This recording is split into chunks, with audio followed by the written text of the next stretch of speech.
আসসালামু আলাইকুম ভিউয়ার্স, এখানে আমি রান্নার জন্য প্রথমে তেল দিয়ে দিলাম। তেলগুলো ভালো করে গরম করে নেব।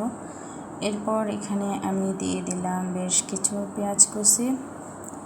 পেঁয়াজ কুচিগুলো ভেজে একটু লাল করে নেব। এরপর দিয়ে দিলাম কাঁচামরিচ, টমেটো দিয়ে লবণের সাথে দিয়ে দিলাম যেন পেঁয়াজগুলো তাড়াতাড়ি ভাজা হয়ে যায়। এখন একটু ভালো করে ভেজে নেব। এর মধ্যে আবার দিয়ে দিলাম রসুন পেস্ট, দিয়ে আবার একটু ভেজে নিলাম। আবার একটু করে পানি দিলাম। দেওয়ার পর এখানে দিলাম হলুদের গুঁড়া, মরিচের গুঁড়া, দিলাম জিরা আর গোলমরিচ বাটা একসাথে দিয়ে দিলাম। দিয়ে এবার আর একটু মশলাগুলো কষিয়ে নেব।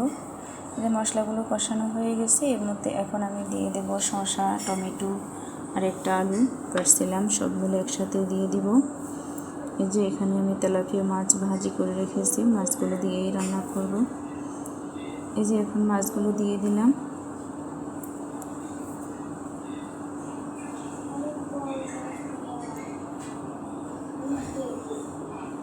মোটামুটি কষানো হয়ে আসছে, সামান্য ঝোলের পানি দিয়ে দিলাম। এরপর দিয়ে দিলাম আমি ধনেপাতা, টমেটো তো আগেই দিয়ে দিয়েছি।